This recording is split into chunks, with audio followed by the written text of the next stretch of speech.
Sheri, it is such a pleasure to talk to you again and to have you on the podcast. My very first podcast episode, by the way. So, you are such a special guest, and we are excited to talk to you today. Well, thank you for having me here, Michael. I'm just so thrilled to be here, especially for your first podcast. Absolutely. We are going to get right into learning a little bit more about you and the Dash mindset. And the Dash mindset is something that you are well known for. But can you tell us a little bit about what the Dash mindset is and what inspired it? Yeah, absolutely. So I have always kind of lived my life with the dash mindset without really recognizing it. But really, the dash is what we have between our birth and our death. And I know that sounds a little bit morbid, but you know, none of us is going to make it out alive. So I think it's important to remember that and Mhm. really recognize that we have a little blurb or a little blip, I guess would be the word. We have a little blip, and that's where we need to pack all of the things in that we really want to do that mean the most to us. And that's what we have. So I really believe that people need to take ownership of that blip.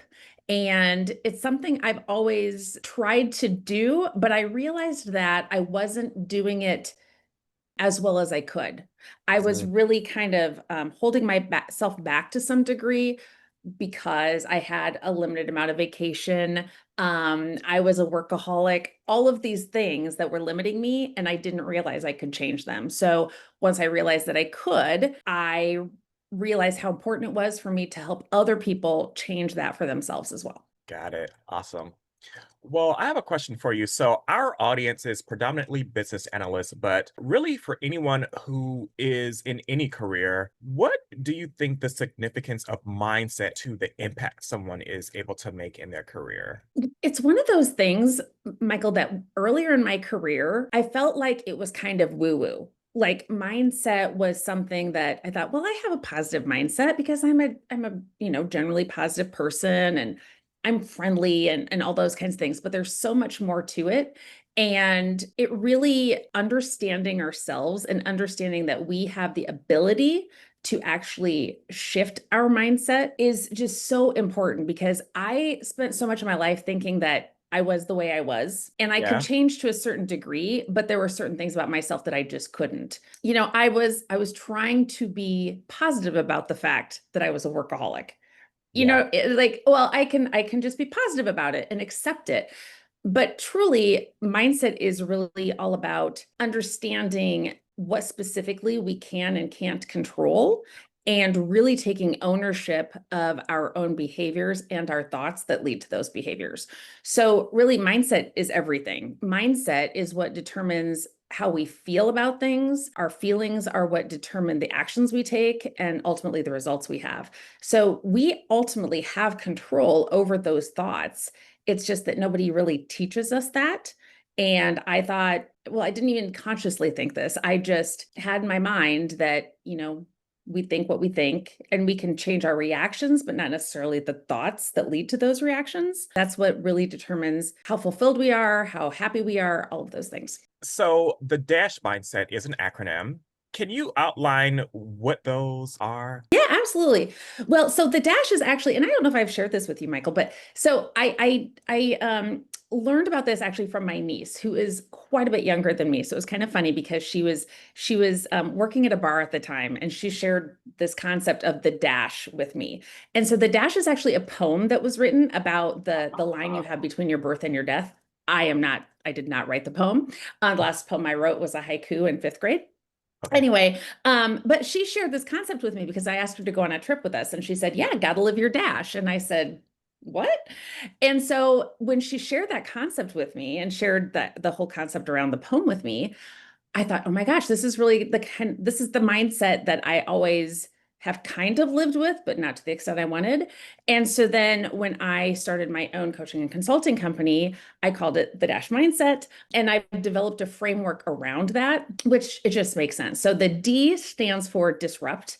And that's really about disrupting the autopilot we're in, disrupting the default, because as humans, we act on autopilot because if we didn't, our brains would explode, right? If every day we had to figure out how to turn the light on or how to open a door, right? Our brains would explode. So our brains really like routine. And so the first step is really disrupting that autopilot if you want to do something different. Yeah. The A in Dash is really acknowledging where you are and where you want to be, because acknowledging where you are is the first thing. It's like if you're at the looking at a map at the mall or wherever, you have to first determine where you are before you're going to gain an understanding of how you're going to get to where you want to be. So really understanding where you are, acknowledging that without judgment and being clear about that, and then really thinking through, well, what do I ultimately want? Because a lot of times we don't really ask ourselves that question, Yeah. and we're operating based upon other people's expectations or what we think we should be doing. So it's Yeah. really acknowledging from a personal standpoint where you are and where you want to be. The S is seeing through the noise. We have so much noise. What other people, back to other people and their expectations and what people are telling us we should do, and lots of noise in all kinds of ways, social media, all the things. And so it's seeing through that and really helping people understand what their strengths are, what they're truly interested in, what they ultimately value, what's most important to them, and then also what skills they actually enjoy using, not just the ones they feel like they have to use because of the career they've chosen. And then H is really just honoring who you are, honoring your you-ness. And a lot of times we limit ourselves. Well, I think all of us limit ourselves to some degree. And we don't necessarily think about what we can really offer as unique individuals, but more about, what's the job description and what do I need to do, versus thinking about how you can apply your uniqueness to every situation. What advice would you have for a business analyst or anyone who is maybe even new to an organization who Mhm. wants to challenge the status quo, but they're afraid to really disrupt too much? Yeah. Oh, that's a good way to put it, right? Because you can be disruptive in a good way Yeah. and maybe in an unwelcomed way. Yes. Exactly. So I love that. And as you know, I've worked with a lot of business analysts throughout my career, and I just appreciate them so much because BAs have to speak a lot of languages, right? And be able to Yes. translate. And each team, each culture has their own language, different dialects too, right? Acronyms, all the things. Given I was in the corporate space for over 20 years and I was at the same company for a lot of those years, you build relationships with a lot of the people who have been there for years. And a lot of people, because we do default to what we've always done. That's the way our brains work.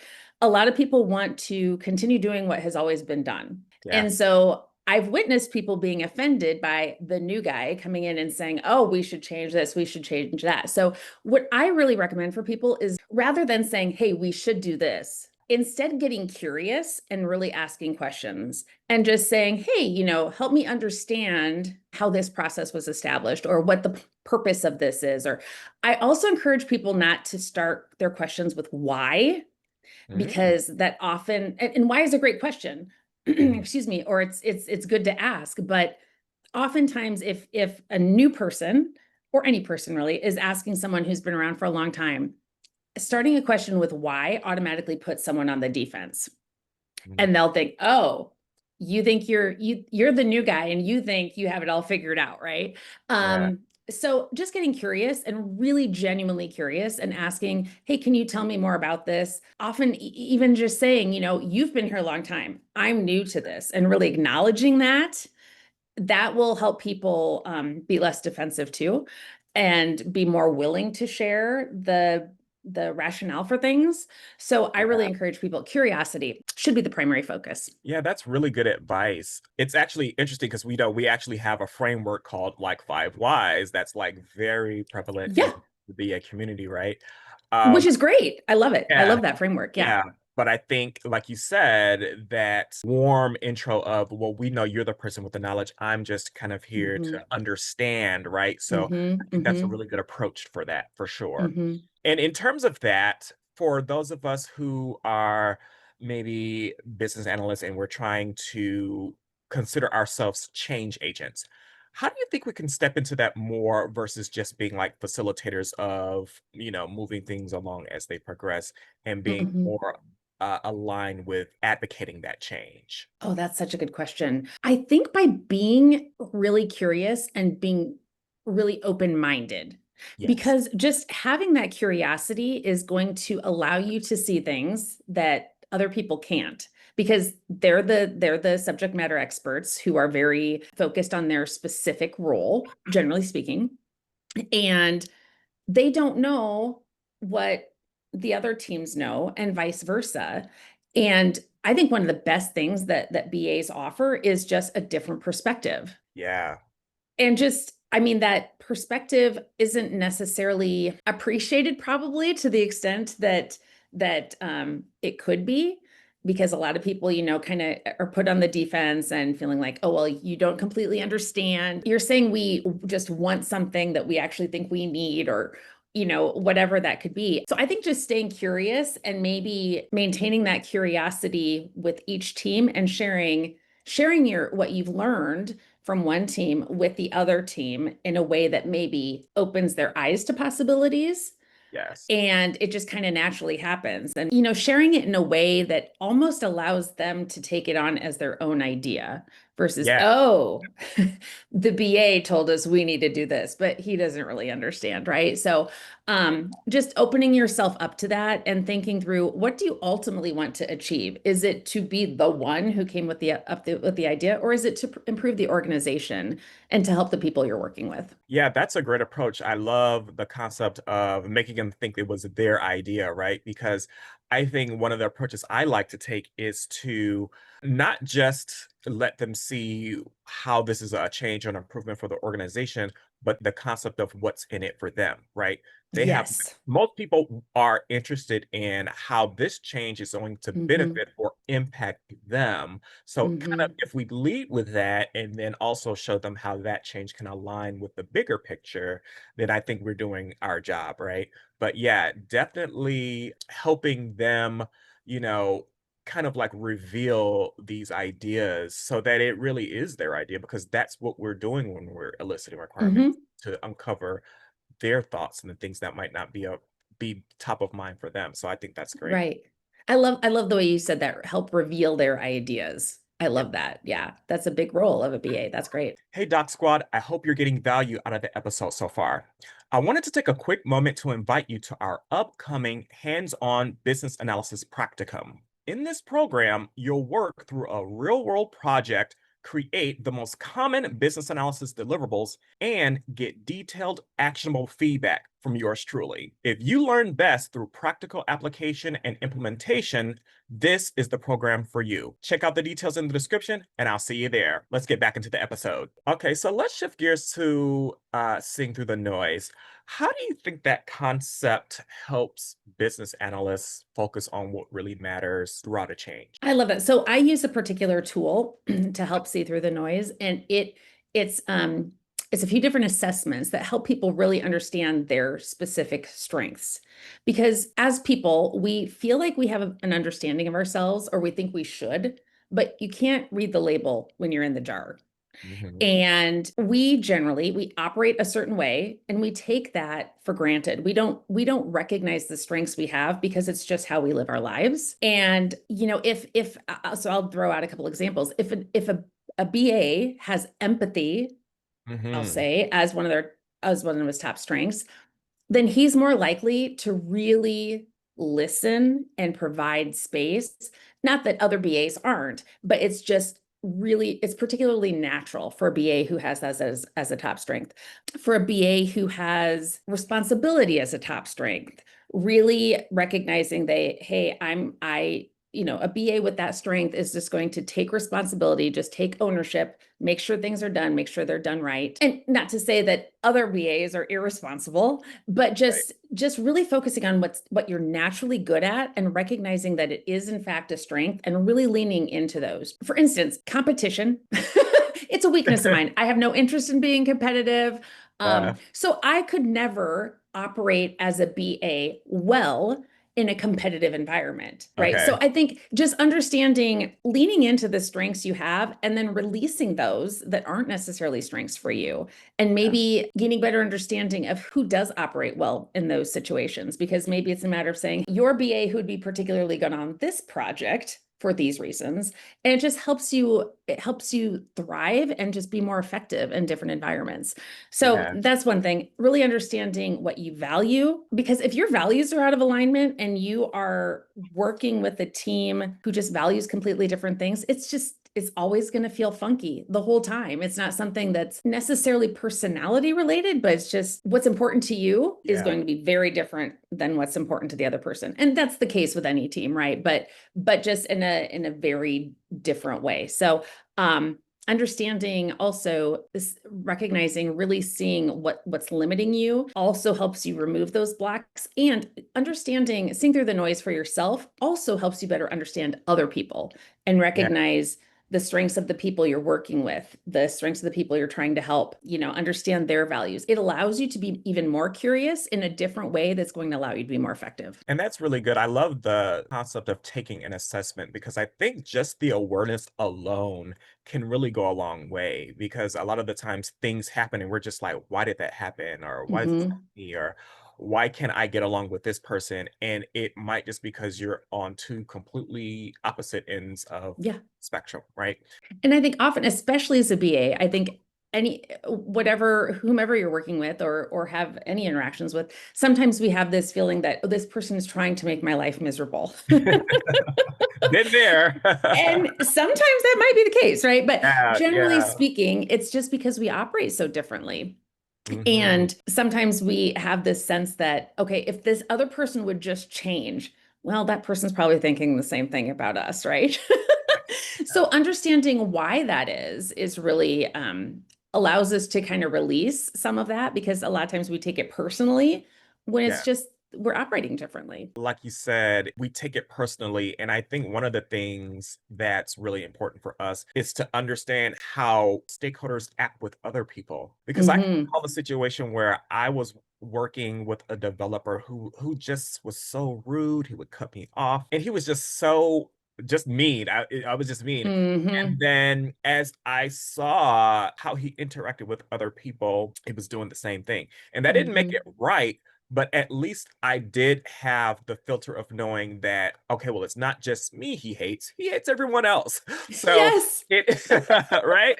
So it at least let me approach it in a way to know, okay, this person has this type of personality. Let me kind of adjust my approach. Just knowing that it wasn't just me made me feel a lot better about the situation, but it also made me be a little bit more strategic about how I should approach with this type of personality. So, Yeah.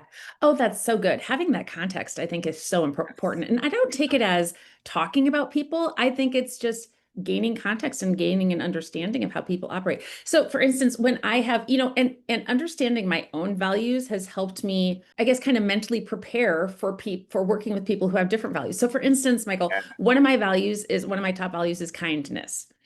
And I have always known that working with people who are condescending or just mean, that is like shards of glass in my eye, right? But I've always known that. But then really recognizing why that's the case has helped me kind of let that go when I'm working with people like that, and just realize, you know what, kindness clearly isn't a value of this person's, and I can deal with it and I can work through it. And here's why it bothers me so much. So just kind of having that recognition of why it's especially irritating, I think is helpful too. For anyone who might be in a business analyst role or any role that deals with a lot of different people, you deal with a lot of complexity. And this goes back to the concept of seeing through the noise. What do you think they have to do different in order to kind of cut through that complexity and just focus on the target? Something that I had a hard time doing early in my career, and I really honestly thought it was kind of woo-woo, was really just kind of taking time to not do, but to really think. Yeah, And I mean, I'm still a to-do list gal. Like I have me too. written things on my list, and I'm guessing that you have done this too. Write things on my list that I've already done so I can cross it off. Yeah. Oh my God. Am I the only one? Okay. So what is that? Is that like, I think it's like a dopamine hit just to be able to Yeah, check that box off. absolutely. I do that all the time. I'm like, oh yeah, I did that an hour ago. Let me just write it down and then check it. Like, And then check it off. what is Last that? night, Michael, I had a list of people I need to follow up with, and I had followed up with the last person, and so I was going to throw the list away, but I Yeah. still crossed the person off. Like, whew, done. Now I can throw it away. And Yeah. I'm laughing as I'm doing this, thinking, what's wrong with me? I've worked with a lot of people who do that, so it's Yeah. not just you and me. So at least we have that. Yeah. I think it's kind of like a mental dump, like a unload or something like that. Like, Yeah, yeah. one thing for me is at night, if I have racing thoughts of the things that I have to do Mhm. tomorrow, just writing it down totally alleviate Yeah. the racing. I don't know. It's It just, clears your mind. Yeah. And yeah. I recommend to people that they do a data dump and Yes. just get everything out of your head because it just, we Yes. have, otherwise you have all those to-dos spinning around in your brain, taking up space. Yep, yep. Yeah. Or even if I don't feel like getting out of bed to go write it in a notebook, I'll like, okay, let me just text it to myself or email it to myself. That way I know it's documented somewhere, right? And then you can sleep better, right? Yeah. Absolutely sleep like a Yeah. baby. Yeah. I'm realizing Oh I my don't God. think I ever answered your question. So I didn't, because I love to-do lists and I love crossing things off the list. I Yeah. was always so action oriented that I didn't take the time to really think about, okay, I mean I did, but not to the extent that I could have. I didn't think about, okay, here's how this particular person operates. Yeah. How will I lead this particular discussion? How will I, what specific actions do I need to take? I did to some degree. Okay, for instance, I worked with a lot of actuaries throughout my career, and I knew to take it down a notch when I was going to meet with a group of actuaries, right? I wasn't going to go in and have the, hey, tell me about your weekend kind of, I wasn't going to Right. bring that version of Sheri, which Yeah.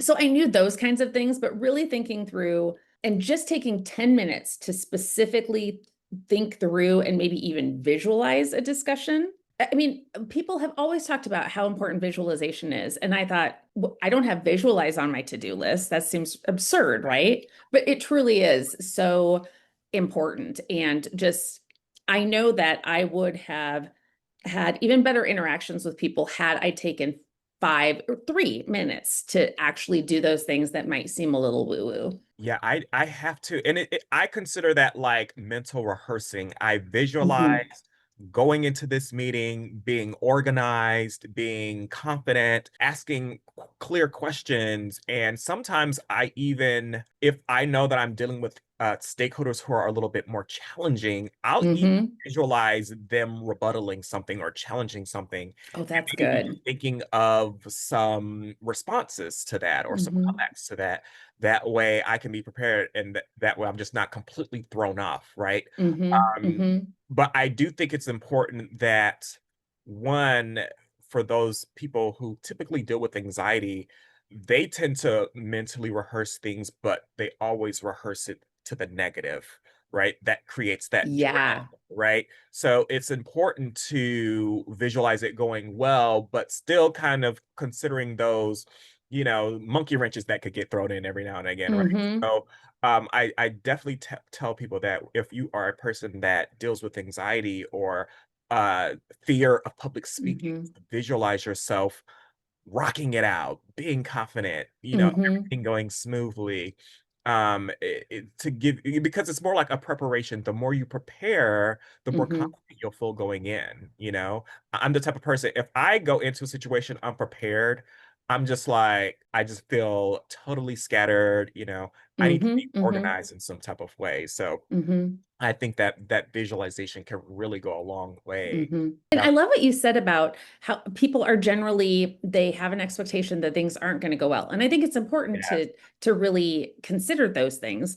Mhm. But a lot of times when that's our only focus, then it's going to increase the chances of things not going well because Yeah. that's what we cling to. We look for evidence that's going to support what we believe will happen. It increases the likelihood of us being less confident Yes. and it increases the chances of it not going well. So considering all the things that you'll need to consider if it doesn't, but also visualizing, like you said, what if you rock it out? What if it goes Yeah. amazingly?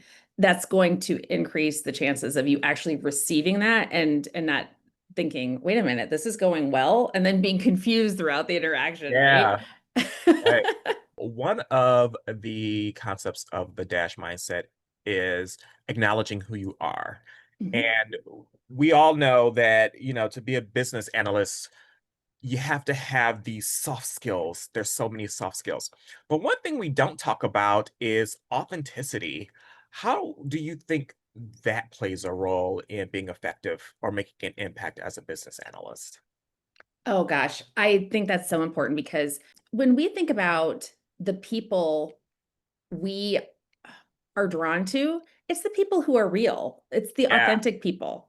I mean, no matter what type of person we are, we appreciate real people, right? So I think a lot of times we try to act like something else, or we think, oh, there's a certain expectation that maybe BAs in particular have this certain level of professionalism. Not that you don't act professionally, but you can still be a human. I mean, people are yeah, interested in interacting with other humans, not robots.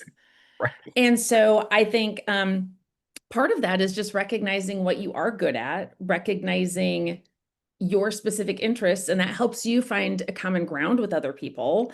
And when you're real, you ask questions such as, I mean, not necessarily everyone's going to do this. People who are more maybe introverted aren't going to say, "So tell me about your kids, tell me all these things." And I Yeah, don't think that's necessary, but just being genuine in whatever your interaction is. If you truly don't care about somebody's kids, don't ask, because it's going to be clear, like, why are you even asking this question? You don't have kids, you're 25, right? Or whatever. right. Yeah, But genuinely considering what is important to you, and then considering how you can find common ground, and just being genuine in general. yeah.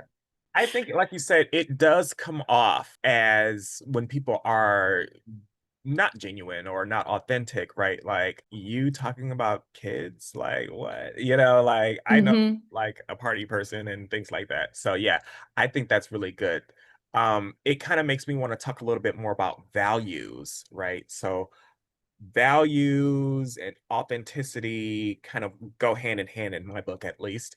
Hmm. What do you think about understanding your values and the type of impact you can make in your career? Many people don't necessarily consider their values in the corporate setting. It's kind of like Hmm. we talk about the processes and the, politics and things like that. But what role do you think really being in tune with your own values can play in being able to make an impact? Oh, I love that question so much. Okay, you might have to rein me in because I can talk about this for a long time, Michael. We take ourselves wherever we go.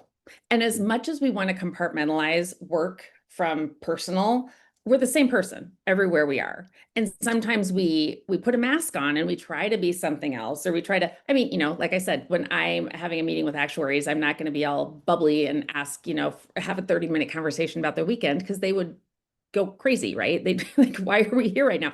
So you have to adapt and you need to flex a little bit. But being a completely different person and expecting yourself to value different things in one environment versus another just doesn't make sense, because whatever you value is what you value. If Yeah, you are like, okay, for me, for instance, kindness is really important to me. I'm not going to be friends with a bunch of condescending people. yeah, Right. And I don't enjoy working with condescending people in the professional realm either. And so I wouldn't operate as effectively as I could if I was just constantly working with condescending people. It would just bring me down. And I could do it. We can operate in environments that don't align with our values. We can, but what's the point? Because it's draining. And yeah, a lot of times when people are working in an environment, I've worked with clients before who say, well, I can do this. I was working with an individual who was in a sales role, and it was really competitive. And yeah. this person wasn't particularly competitive. Okay. And the thought was, well, I can do this. I'm like, well, yeah, you can. You Yeah, can, absolutely. But do you want to? I mean, it was bringing no joy. It wasn't in the best interest of the organization because they want people who value competitiveness, right? Yes. And so it's really in no one's best interest when we're in an environment where we're not aligned with values.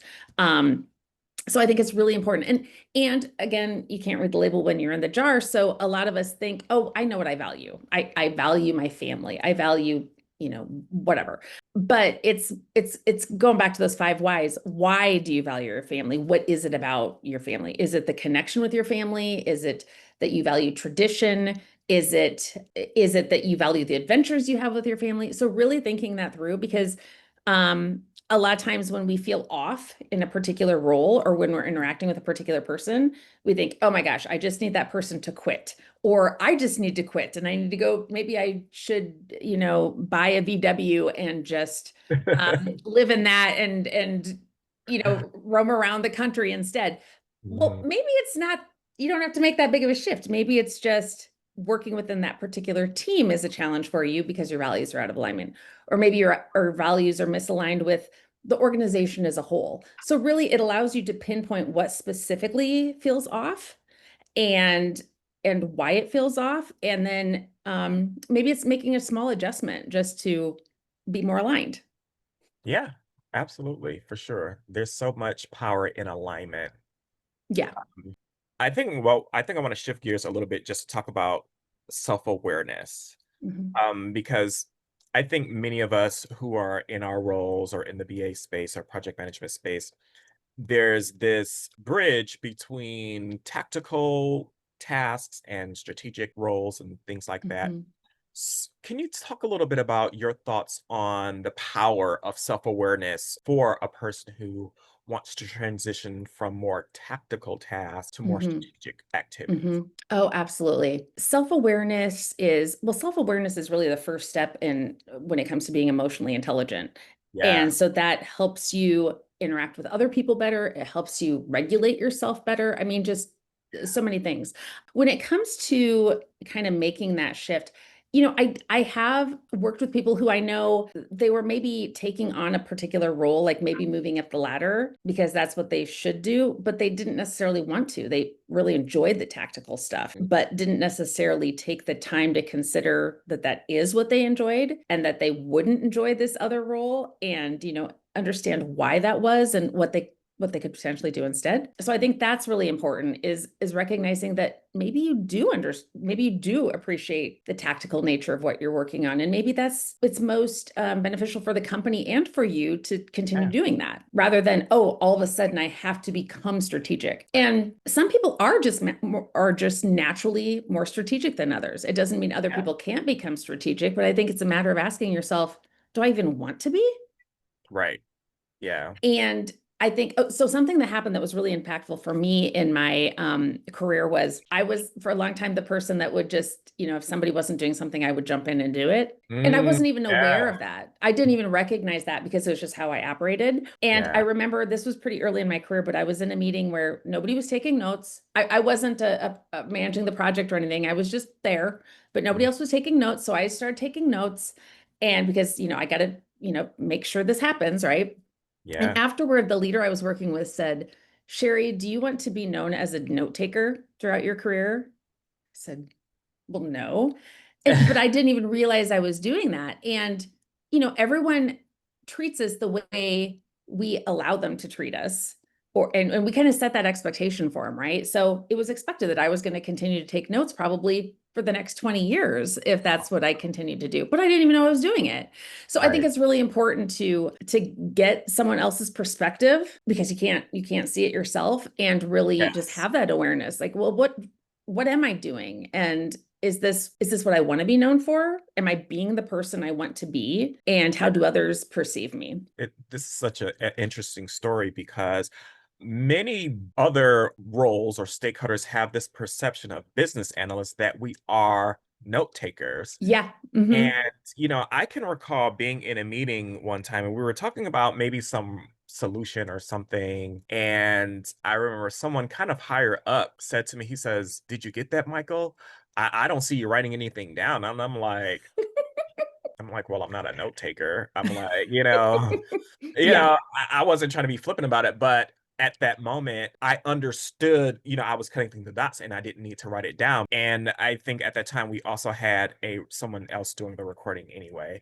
But I was like, our job is not to take notes at meetings. Mhm, mhm, Now, I think like you, I had maybe trained other people to see me as a note taker because I usually do take notes. I'm very kinesthetic. mhm, I need to be mhm, doing something and writing things down. Have to write things down in order to remember. So that's kind of like mhm. the thing. But I think that at that moment, it kind of hit me like, right, note taking is an option for me. It's not something that I'm Yeah. required to do with this Mhm, role, right? mhm. So yeah, it goes back to that self-awareness of wow, I guess I had trained everyone to see me as a note taker Mhm. because I was always taking notes. Mhm, mhm. Really good. Thank you for sharing that. That's Well, and I also, Michael, I think because I think that generally is kind of a general thought a lot of people who aren't BAs have yeah, about BAs. It could be that some BAs actually do think the expectation is that I be the note taker and they are operating according to that expectation when I think it's fantastic that you had somebody else record the notes. And yeah, so just having that awareness that, oh, wait, this is what I understand the expectation of me to be, and I'm operating accordingly. Wait, I yeah, could do something different. yeah, Sometimes those things they're just so apparent once they become apparent, right? But exactly. they're not always initially. Okay, so we talked a little bit about honoring who you are in several conversations. We talked about self-awareness and authenticity and your values. So I think under that combination of concepts really kind of shape what honoring who you are is. Do you have anything to add to that from a career perspective, honoring who you are? I think recognizing that it takes a lot of courage to actually do that and recognize it's going to be hard, but that doesn't mean it's not okay. Yes. Be I mean, and I'm sure you've heard this too. There's it's kind of this expectation that of course you have in your job responsibilities other responsibilities that aren't, in the job description. And I think a lot of people feel like, oh, well, I have to say yes to all those things because I don't want to be viewed as someone who's thinks certain things are below me, or I don't want to seem like I'm not a team player. And I think really honoring who you are allows you to be courageous enough to say, hey, you know what? I know this is something that I'm expected to do in this role, but does it make sense? Because I'm not good at it. Or this Yeah. takes up a lot of my time and it's really draining. So then I can't offer what only I can uniquely provide during the other half of my job because I'm so drained, right? Yes. So I think recognizing that honoring yourself is actually beneficial to everyone, not just you. Yeah. It's not being selfish. It's actually helping the organization and your team members too, because you're going to operate more efficiently, more effectively. You're just going to be a happier person overall, and people are going to enjoy working with you more. So recognizing that it's not necessarily a bad thing to question some of the things you don't want to do. And okay, for instance, I had someone on my team who, well, she loved doing data analysis stuff. Yeah. And she was the one, and she loved reading details of stuff. Uh-huh. I didn't. So just recognizing that, and then I was giving her opportunities to do those things. And Yes. maybe it was part of my job description, but I'd say, hey, is this something you'd want to do? She'd say, oh, absolutely. I'd say, okay, great, because I don't want to. But There if you I go. had just thought, well, I'm supposed to do this, I guess suck it up, or nobody's going to think I'm a good team player, that may actually make you a detriment to the organization and to your team. Yes.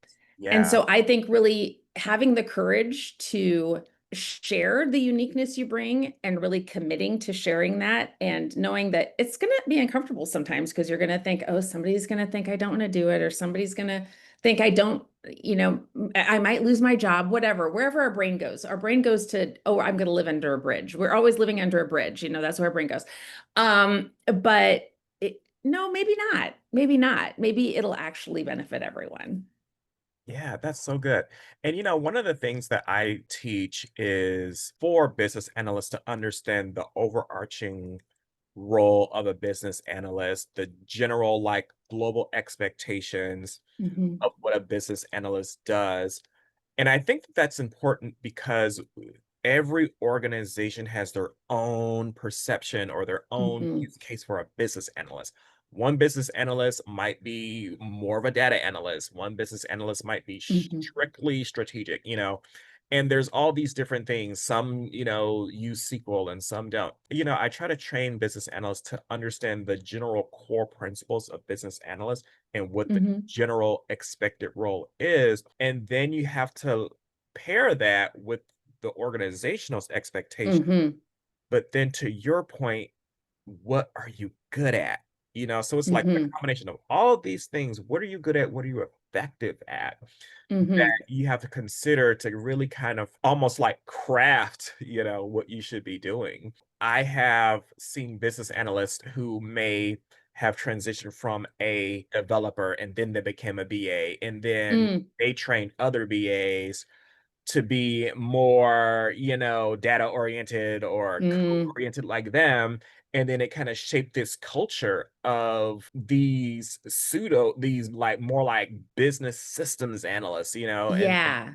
when a pure business analyst comes in, it's kind of like, that's not what a business analyst is. Yeah. So, you really kind of need to understand that benchmark, that global benchmark, but also combine your strengths and what Mhm. you're good at and what you are, where you can add the most value, Mhm. most impact, right? So, again, that goes back to that awareness of, Mhm. this is where I am actually seeing the most amount of results when I Yeah. focus on these activities. Mhm.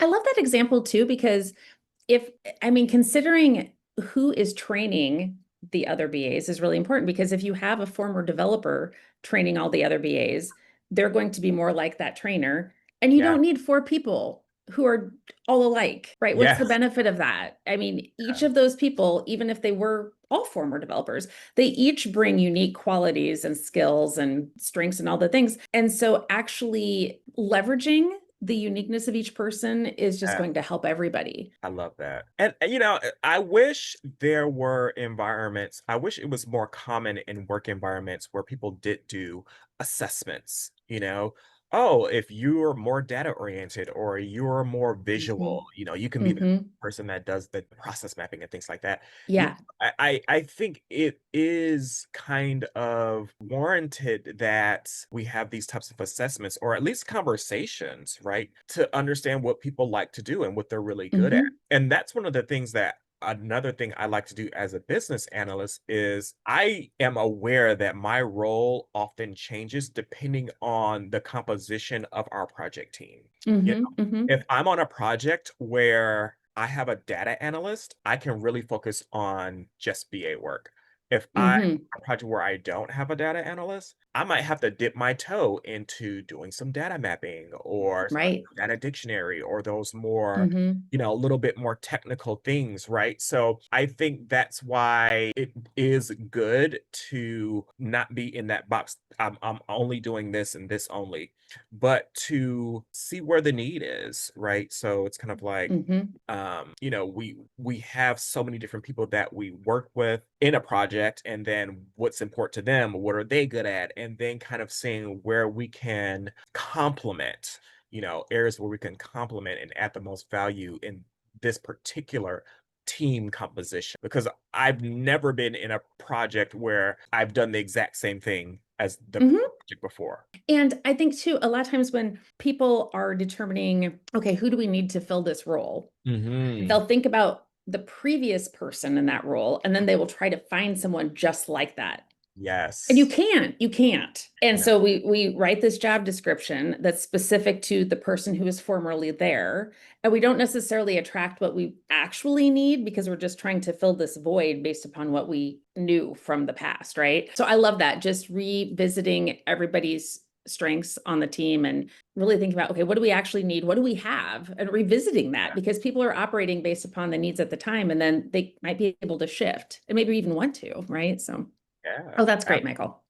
Yeah, and that's great for leadership because I think business analysis is one of those things it's really hard to quantify, right? Like, Mhm. how do you assess a good BA? Like, you can't look at production numbers or Mhm. sales or anything like that. So, finding things that we can align with quantification would be really good.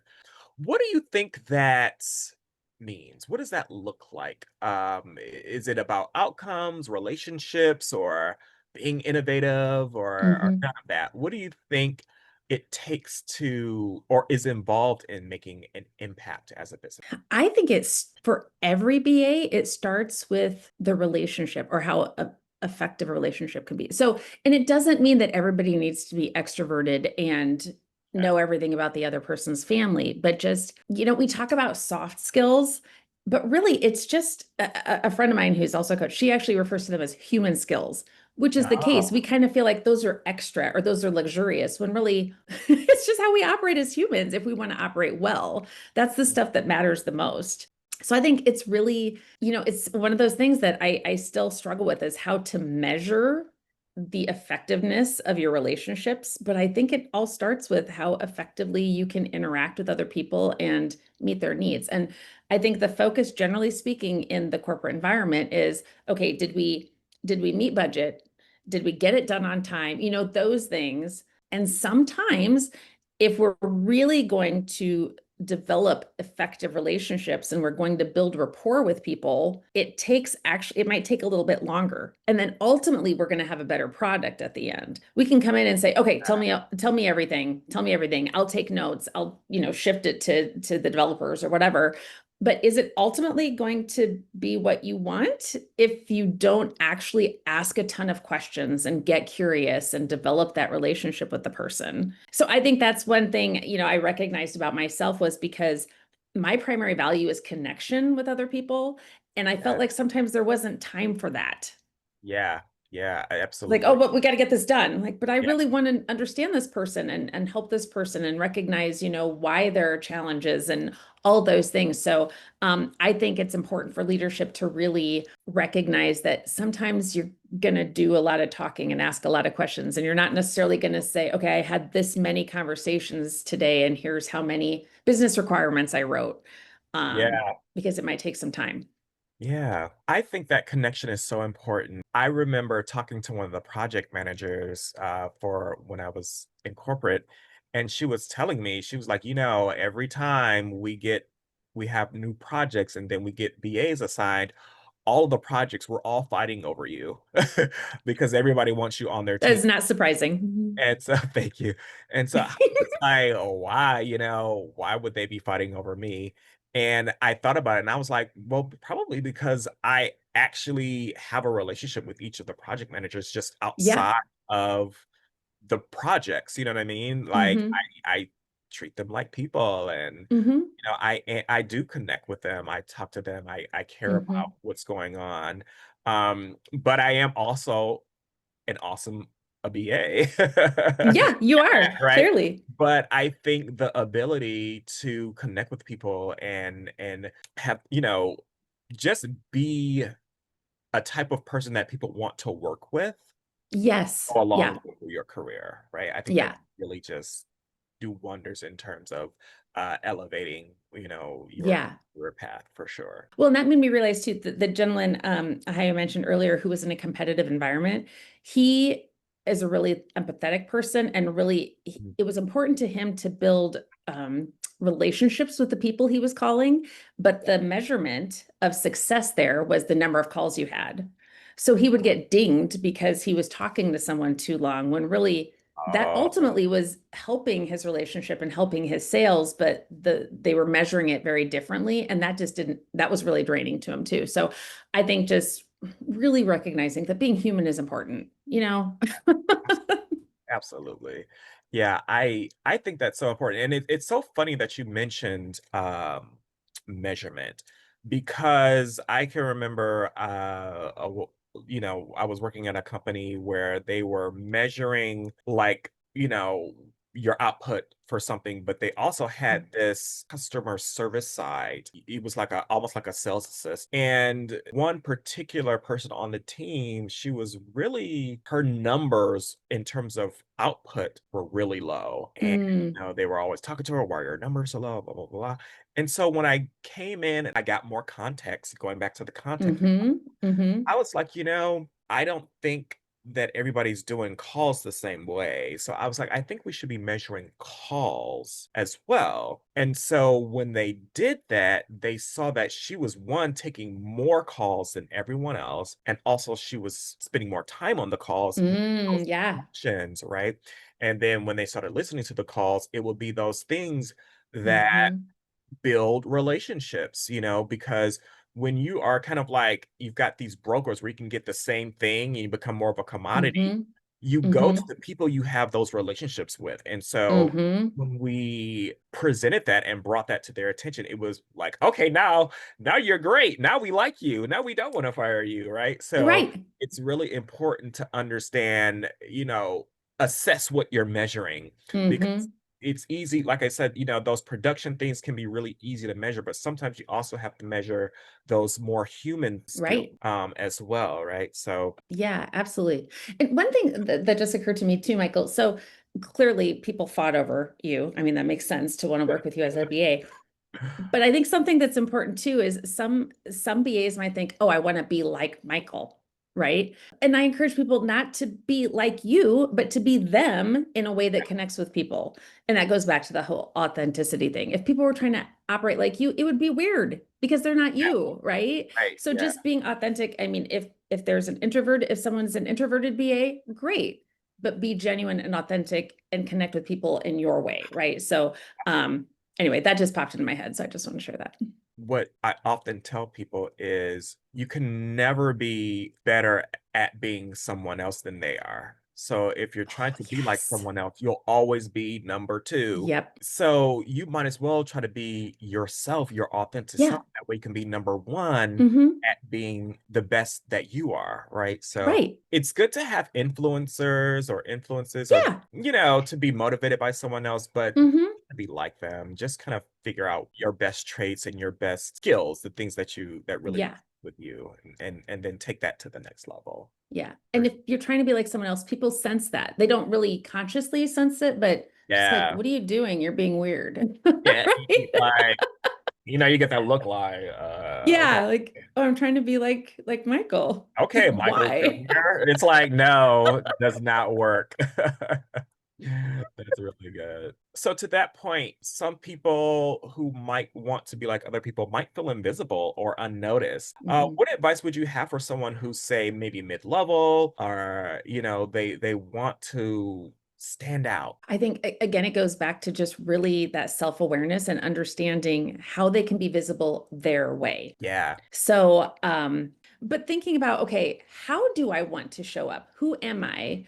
And what do I want to be known for based on who I am? And like you said, you can be influenced by other people, absolutely. But if you're trying to be someone else, you might be visible for the wrong reasons, right? Like, Yeah. oh, Sheri's trying to be like Michael and she ends up being a weirdo, right? But just thinking through, okay, if strategy is one of your natural strengths, really think about, okay, how can I lean into this and how can I be more visible based on this?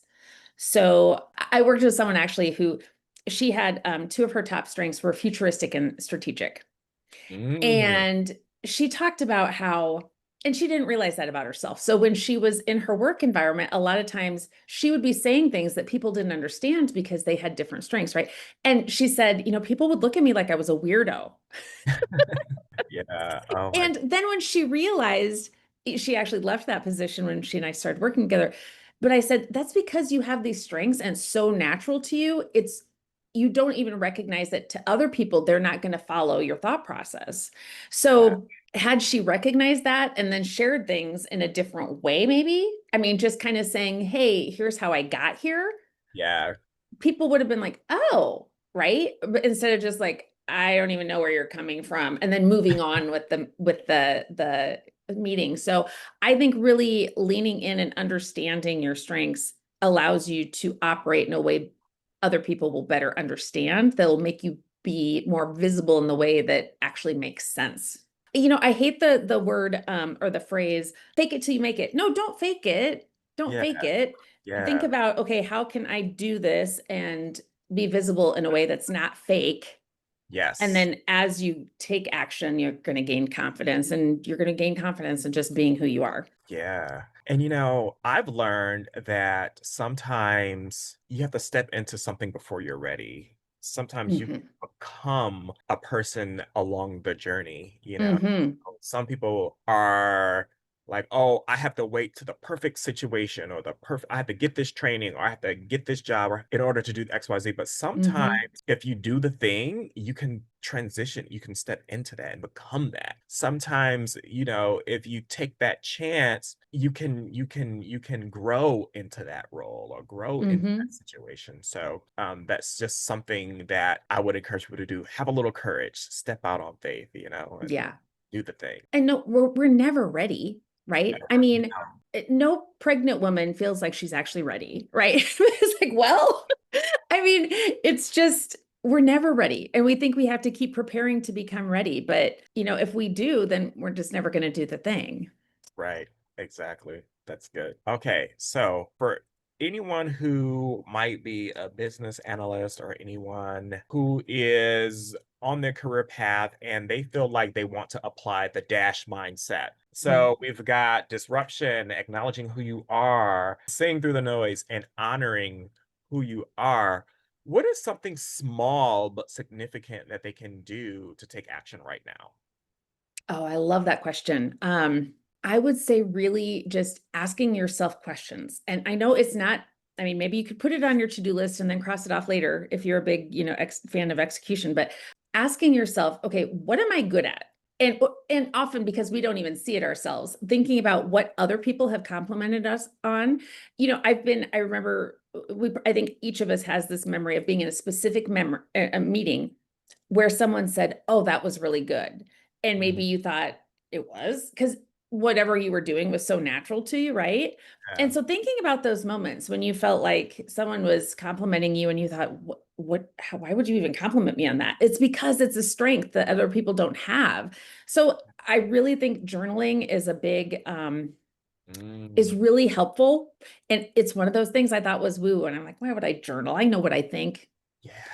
Not really, right? So, I think it's really important to, journal whatever you want. I mean, sometimes we get stuck in this paralysis because we think, okay, well, there are a bazillion journals out there. What's the Yeah. right one? What's the format? Just pick up a piece of paper, have a Yeah. notebook, that your kids didn't use, last year at school, whatever. And just write in there, what did you enjoy about your day? What did Yeah. you hate about your day? Just asking yourself questions and stopping and taking the time to do that. And it doesn't have to be a certain length, it doesn't have to be at a certain time each day, but just thinking through the day, were there particular points in your day where you just thought, oh, I hate this thing, right? Think about Yeah. that, write it down because we don't remember those things. We don't think about what happened a week ago. Um, but then you start to pick up patterns and you think, oh, wait, I was really energized when I had a particular interaction with this team or when Mhm. this happened. And oh, I was drained when I had an interaction with this person. And you can think about, well, why was that so draining? And just start to pick up those patterns, but really just give yourself time to reflect. And I Yeah. think journaling is great because you can revisit it and see those patterns. Oh, I love journaling. And, one of the things that a lot of people in the business analysis space want to get better at is clear communication. Hmm. And the path to clear communication is one, clear thinking. So, yeah, Hmm. if you can think clearly, you can communicate clearly. But Hmm. in order to think clearly, when you write, it really helps you organize your thoughts. And Hmm. it's just a really good, like you said, it's a good point of record, to just document things and look back and reflect. I remember one time I was trying to figure out because I've been a vegetarian for years and then I recently transitioned over to being vegan and I was trying to figure out like how long ago it was, right? Yeah. Yeah. But it was so nice to be able to go back through my journal and pinpoint it, like the dates. I'm like, oh, it's been a year, Hmm. yay! Tell me Yeah, more, yeah.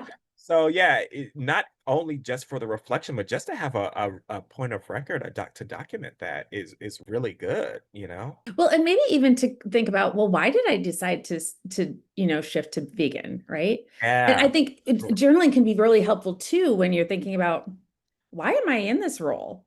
Yeah. Or why, what am I valuing about this role? And really, it brings us back when we are having a hard day and thinking about, oh, wait, here's why I'm in this position, or here's what's really important to me, and here's why I want to stay with it, or, whatever that is. But Yeah. journaling is really helpful in all of that. Yeah, and I think also when you're talking about whether it's relationships or your career, I think many people hold on to negative events more than they really Hmm. remember positive things. So, like, if Hmm. you can journal your experiences about, let's just say, work, since we're talking about VAs, you might think, oh, I hate that job and da da da, I hate these people. Hmm. There's always these things. But if you can journal all these positive aspects Hmm. about the job or about these people or about your role as a BA, you might actually find that it might be fairly balanced than your perception, when you actually Yes. back and look at it, right? So it's like maybe it's not as Yeah. I kind of thought it was, Yeah. right? So And oh, I love that. So our brain, because our brain wants to keep us safe, its primary role is to keep us safe and alive. It yeah, clings to the negative because if we yes, overlook the negative, then we're unsafe, right? So right, our brains are like Velcro for the negative stuff and like Teflon for the positive stuff. So right, oftentimes somebody can compliment us and we'll be like, oh, it's no big deal. But then if somebody gives us negative feedback or something negative happens, that our brain clings to and we remember. So I love that idea of just, yeah, writing down the positive stuff too. yeah, So for sure. important. And gratitude, all that stuff, Hmm. important. As woo-woo as it sounds, it's Yeah, super helpful. I Yeah. know. I feel like I'm gonna have to transition from a BA podcast to like a mindfulness podcast or something. Yeah, yeah. This is Well, but and mindfulness is so important as a BA or in any role. But yeah, yeah, business analysts need to, yeah, realize it's not woo-woo. It's just, being an effective human. absolutely for sure. Okay, so I do have a lightning round of questions, but Okay. before we get into that, I would like for you to just share some of the services you offer, or Mhm. if they wanted to get some of your coaching services, how can they do that? Or first of all, tell them about some of your services, and then how they can connect with you to do Oh, that. absolutely. So my website is the-mindset.com. And I actually, right now, as of this moment in time, I don't have all my services out there, but I do one-on-one coaching. One of the things I do is more of an express one-on-one experience. So helping people just do the UMAP assessment. That's the tool I use. And not just doing the assessment, but really walking through the results with them and helping them understand, okay, what does this mean? Yeah, And I also help them really figure out, okay, where are you and what do you ultimately want? So we can determine how the results fit into that. So that's my express package, I'll call it. yeah, And then I also have one-on-one coaching that I'm doing in 4-month increments. And 4 months is really it's because your life is going to change in that 4 months, right? So it helps I provide support and accountability and all of those things. And then people can renew with me if they want to do something beyond the 4 months. So I love one-on-one coaching.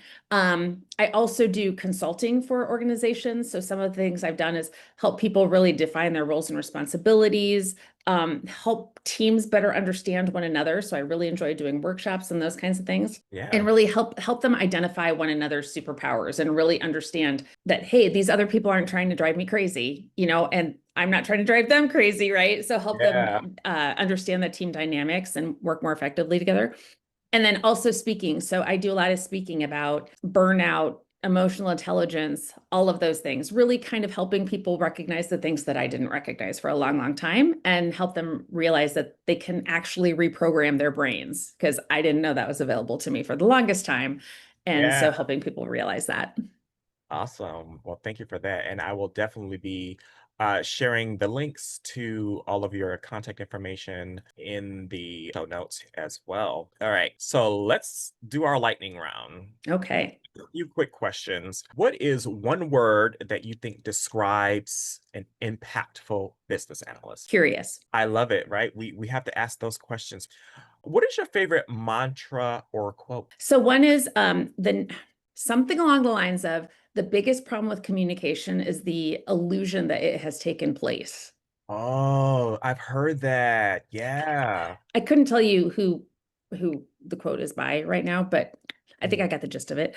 And the mhm. other one is you will have more regrets over the things you haven't done than the things you have. Oh, I know wow. that's not quite right, but basically, so that's something, that aligns with the dash mindset is I try to think about, okay, well, I regret not doing this Yeah. versus doing that. So that's the question I often ask myself when it comes to anything. I love that. And that actually reminds me of a sermon that I was listening to from Joyce Meyer. And one of the things was, have you ever considered how many things you've worried about that never happened? Oh my gosh. So Most of the stuff, right? yeah, it's like we worry about all of these things that never even happen. Yeah. And it's like, so, just move forward with faith, just do it, So Yeah. aligned, but not aligned. But for some reason, when you said that about regretting the things you haven't done, it just reminded me of that because I kind of feel like you can worry about so many outcomes that you don't do something and it can lead to Mm-hmm. type of Mm-hmm. regret. So We ask ourselves, what if, and then our brain goes, like you said earlier, to the negative. Well, what if there's a ex- positive outcome? exactly. And Yeah. people have to realize risk goes both ways. There's Yeah. negative and positive risk as well, right? Mm-hmm. It's like Yeah. playing the lottery, right? You either win or you don't. Yeah. And then my last one, what would you say is a myth about what it takes to be a successful business analyst? I think the thought that there is something in particular that's required to be a successful business analyst. That's good.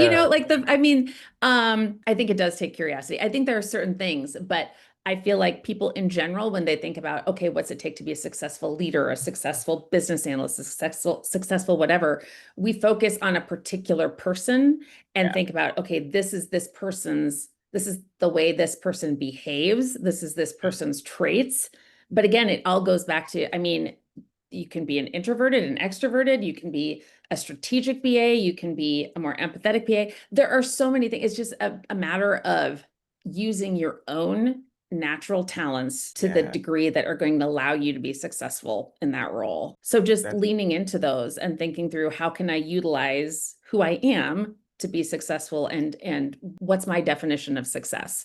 Clearly as a BA, you want it to align with the organization's needs, but just thinking about it, just knowing that there's not a particular list of strengths or traits or whatever yeah. that qualify you as successful. Yeah, that's really good. And, I think it's all about context. A Yeah. good BA here or a successful BA at this organization doing the exact same thing will not necessarily be a successful BA at the next organization, right? Yeah. It's all about context. But that just always reminds me of, I get a lot of questions about, oh, what tools do I need to use and what techniques and things like that. And it's Hmm. like, don't focus on the tools yet until Yeah. in the organization, every Yeah. organization uses different tools. You don't want to get training on one tool and then you go to an organization that's not Hmm. that. Hmm. So I tell them, learn the principles, the foundations of business analysis and apply it in that context, right? And Yeah.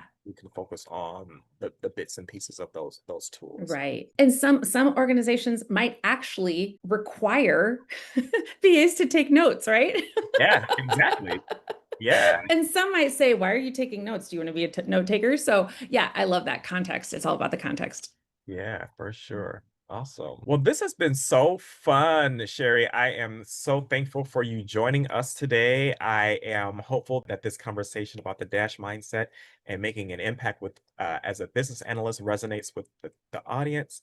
And again, thank you so much for joining. And it was such a pleasure today. Thank you so much, Michael. I had so much fun. Every conversation with you is fun. So I just really appreciate being invited. Thank you.